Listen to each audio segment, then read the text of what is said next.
बहुत समय पहले की बात है। बहुत बड़े भूमाकर राज करते थे तुम्हें महान राजा भीमम के नाम से जाना जाता था। सब कुछ था तुम्हारे पास, पर शांति नहीं थी। इसीलिए शांति की खोज में अपना संपूर्ण राज अपने पुत्रों को सौंप कर हिमालय पर्वत की ओर चल दिए। अनेक वर्षों की तपस्या के बाद तुम्हारे तप की कीर्ति चारों ओर फैलने लगी और फिर सच्चे तपस्वी की धूप में तुम्हारी ख्याति से प्रभावित होकर महर्षि उलट तुमसे भेंट करने आए। राजा भीमरथ, आपने ईश्वर की प्राप्ति के लिए सब कुछ छोड़ दिया, पर अपना अभिमान नहीं छोड़ पाए। इसीलिए मेरे आगमन पर सम्मान के साथ खड़ा होना तो दूर, मेरा अभिवादन भी नहीं किया। अभिमान तपस्वी का गुण नहीं होता है राजन, अभिमान राक्षसी गुण है। इसलिए मैं आपको श्राप देता हूँ कि आप अगले जन्म में एक राक्षस के रूप में जन्म लेंगे, एक राक्षस के रूप में जन्म लेंगे। मुझे क्षमा कर दीजिए महर्षि, मैंने जानबूझकर आपका अपमान नहीं किया है। मैं तो यहाँ पर शांति की खोज में आया था। अपने भीतर के संसार में गहरे सोच विचार में डूबा हुआ था मैं। मुझे क्षमा कर दीजिए महर्षि, मुझे क्षमा कर दीजिए। अपनी भूल का आभास प्रायश्चित की ओर पहला पग होता है। मैं अपना श्राप तो वापस नहीं ले सकता, परंतु आपको एक वचन अवश्य दे सकता हूँ। जब भी प्रभु नारायण का अवतार होगा, आपको उचित समय पे वो वरदान देंगे जिसकी आप लंबे समय से प्रतीक्षा कर रहे हैं।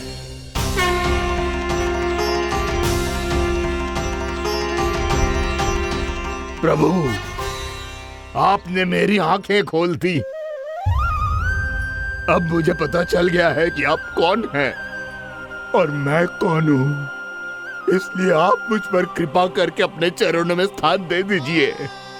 मुझे वो शांति प्रदान कीजिए जिसकी खोज में मैं वर्षों से भटक रहा हूँ। शांति तो मोक्ष में ही है, इसीलिए मैं तुम्हें मोक्ष का वरदान देता हूँ।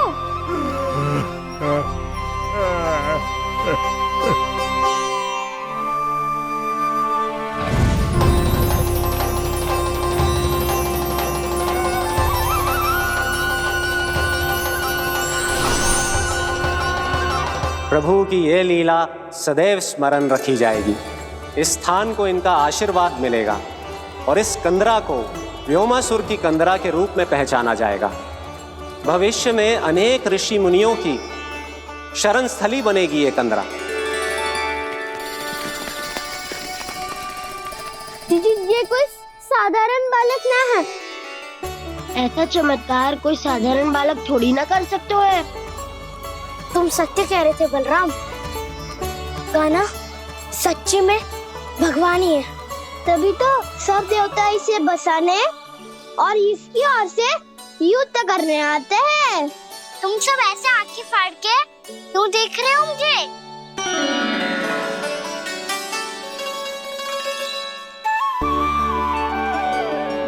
बलराम, तुम बलवान हो और कान्हा भगवान है। दूर दूर तक कोई दिखाई न दे रहा है। ना जाने किस हाल में होंगे बालक। कहीं हम ही तो मार्ग ना भटक गए शीघ्रता के चक्कर में। अब तो एक पग भी ना चलो जा रहे हो। जल, किसी के पास जल है क्या? कंठ तो मेरा भी सूख रहा है मौसी। भाभी, निकट ही जमुना जी है, कहूँ तो वहाँ से जल ले आओ।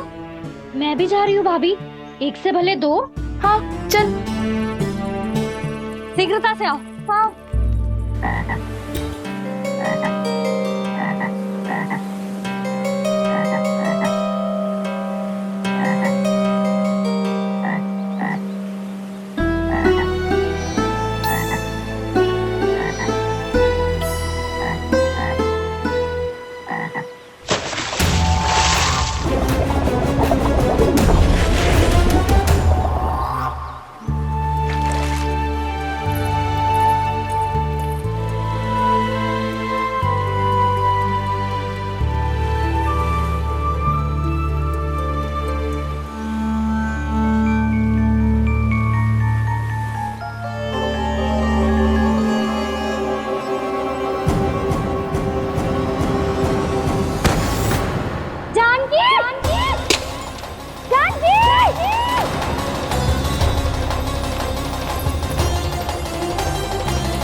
जानकी, जानकी,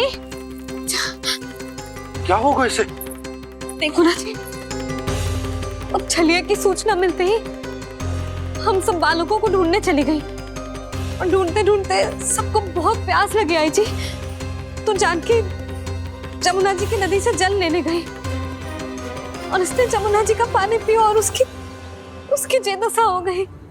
बालक कहाँ है? वो ठीक तो है ना? ऊपर से सब ठीक है, पर भीतर से बहुत भयभीत है सब। जानकी तो बिल्कुल नीली पड़ गया है।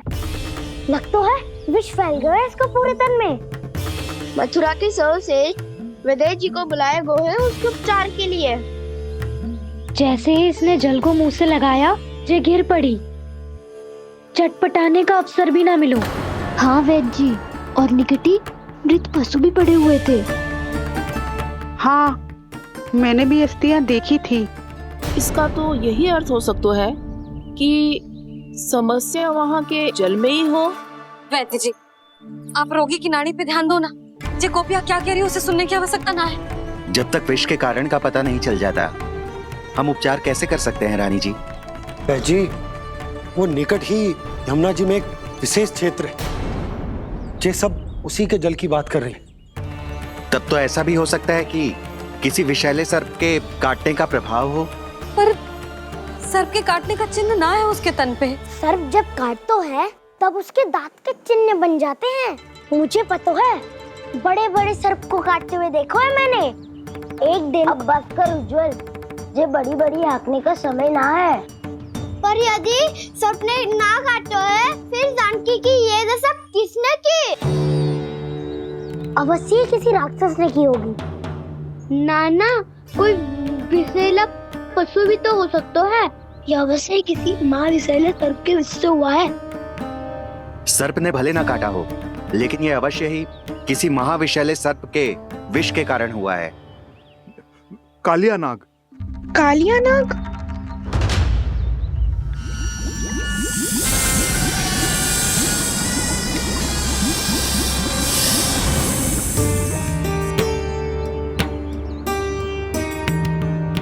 संकेतों से तो ऐसा लगता है कि जानकी ने कालिया नाग के क्षेत्र के विशाल जल पी लियो है। कालिया नाग एक लोक श्रुति है, कल्पना में गढ़ी हुई एक कथा, और कछु ना है। हमें जाके पता लगाना पड़ेगा। पर हमें वहां जाने से मना किया है ना बड़ों ने। उज्जवल सही कह रहे हो है। इस समय जानकी के स्वार्थ से अधिक महत्वपूर्ण और कछु ना है। जानकी हमारे लिए ही जलाने गई थी जी। ना मैं उसे जाने देती ना जैसा वो तो। वैद्य जी, आप शीघ्र कछु करो, कैसे भी कछु भी करो, पर इसके प्राण बचा लो। यशोदा, धैर्य रखो, श्री नारायण पर विश्वास रखो, वो सब ठीक कर देंगे।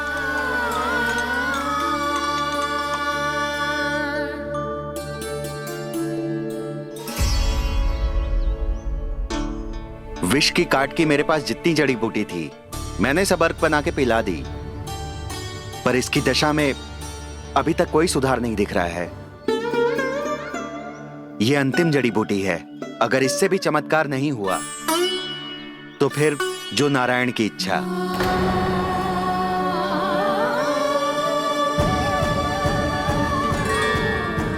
पर कोई तो उपाय होगा जानकी को बचाने का। कान्हा, यदि तुझे किसी औषधि के बारे में पता है, हमें बता दे, हम जाके ले आएंगे।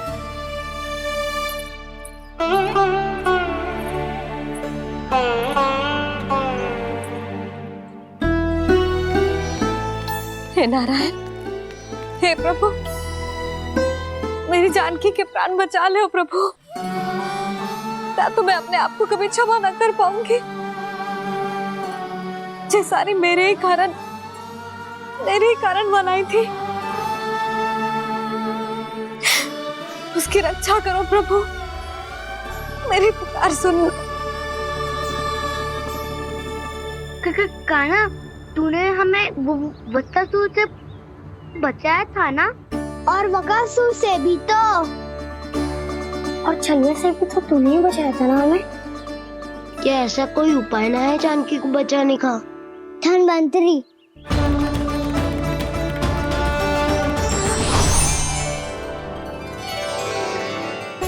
मैं आ गया हूं प्रभु, चिंता मत कीजिए,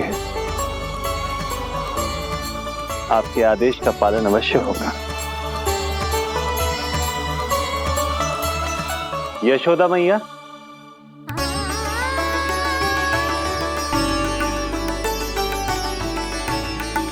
मैया आपको कोई पुकार रहा है।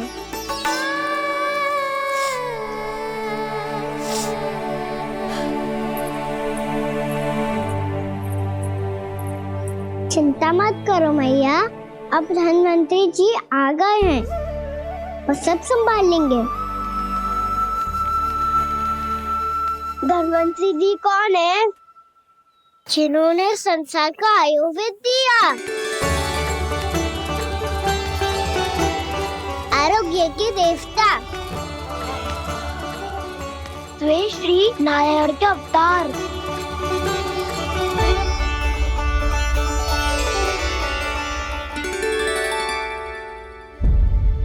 मुझे पता चला है कि आपको वेद की आवश्यकता है। हाँ हाँ, भीतर आइए। आइए आइए बैठे जी। जी रहे। मथुरा का सर्वश्रेष्ठ वैद्य अर्थात मैं यहाँ आ चुका हूँ और रोगी को जितनी औषधि की आवश्यकता थी सब दे चुका हूँ। निश्चित रूप से आपने विष की काट के लिए बहुत ही उत्तम अर्क तैयार किया है, इसीलिए किसी और वैद्य की आवश्यकता नहीं है। किंतु आप अकेले कितना कुछ करेंगे वैद्यराज, मुझे अपना सहायक ही बना लीजिए। पर जो करना था मैं पहले ही कर चुका हूँ। हाँ, वो तो आप कर चुके हैं, बस रोगी के तन से विष निकालना शेष है ना वैद्यराज? हाँ हाँ, बस वही शेष है। इनके रक्त को विष रहित करने में मैं आपकी सहायता करूंगा। पहले ये संजीवनी मानी जाने वाली इन लाल फूलों की बूटी को भी घिसना है ना?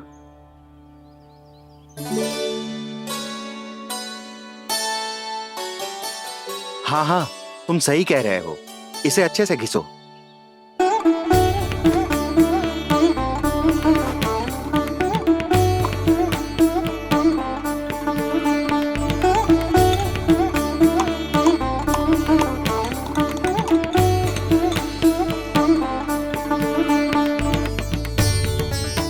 और ये नीले फूलों को भी तो मिलाना है ना? हाँ हाँ, अच्छे सहायक बन सकते हो तुम, ऐसे ही श्रम करते रहो।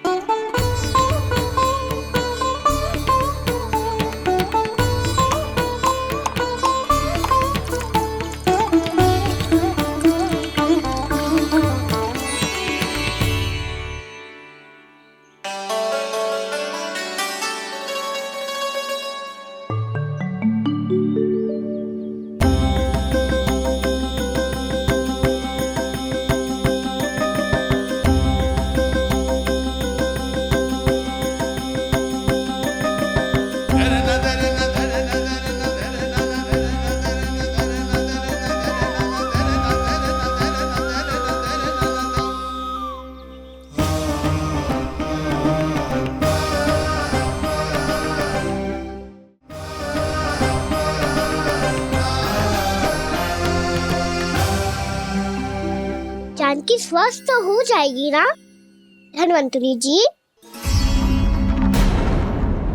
धनवंतरी? प्रभु, अब मैं क्या करूं? आपने तो स्वयं ही मेरी पहचान उजागर कर दी। जी क्या करो कान्हा? आप सब ऐसे क्यों देख रहे हो? मैया कहती है ना, सभी वैद्य धनवंतरी जी का ही रूप होते हैं। वाह कृष्णा, चतुर तो हो तुम। वैसे वास्तविक धन्वंतरी मैं हूँ, मेरा अर्थ है वास्तविक वैद्य मैं हूँ। ये तो मेरा सहायक है, मुझे पूरा विश्वास है बिल्कुल ठीक हो जाएगी। वैसे ही थोड़े ना मुझे मथुरा का सर्वश्रेष्ठ वैद्य कहते हैं लोग।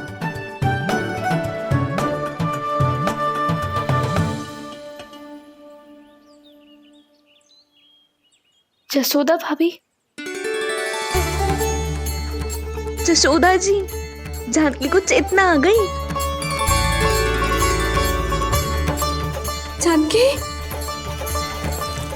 जानकी, जानकी, तू ठीक है ना? क्षमा करना भाभी, मैं आपके लिए जल ना ला पाई। बस बहुत भूख लगी है। मैं अभी कुछ लाती हूँ। जानकी, माखन खाओगी?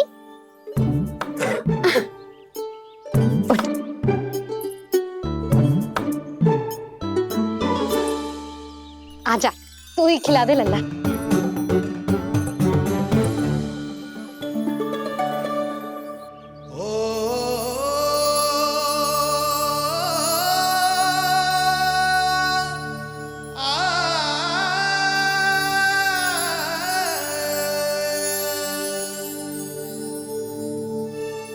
तुम सब मेरे लल्ला को माखन चोर कहती हो ना? आज देखो, अपना ही माखन जानकी को खिला रहे हो।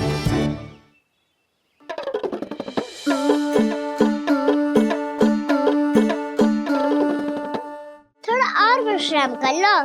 सदैव तुम हम सबकी सेवा करती हो, आज मैं तुम्हारी सेवा करूंगा। जानकी की जिज्ञासा तब हुई जब जय यशोदा काकी की सेवा कर रही थी, और अब देखो स्वयं भगवान ही इसकी सेवा कर रहे हैं। जानते हो इससे क्या सिद्ध होता है?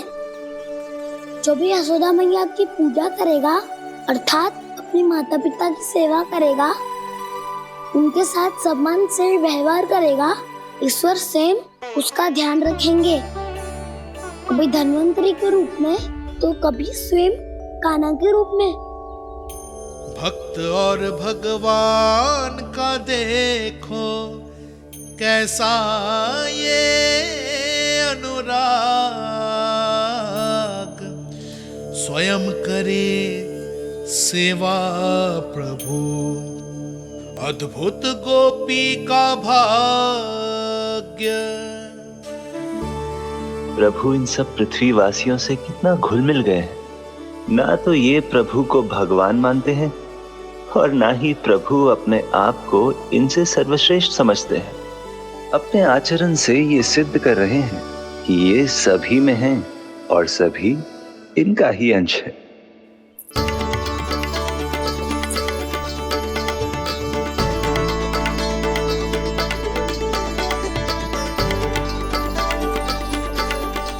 प्रभु,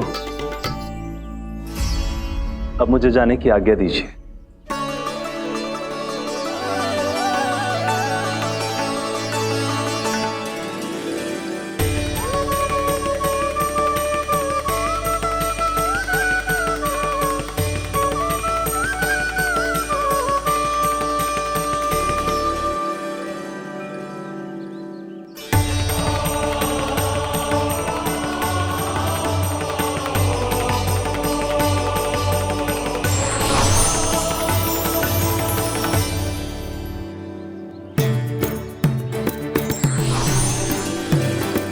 कान्हा ने तो सच्ची में धन्वंतरी जी को बुला लिया था।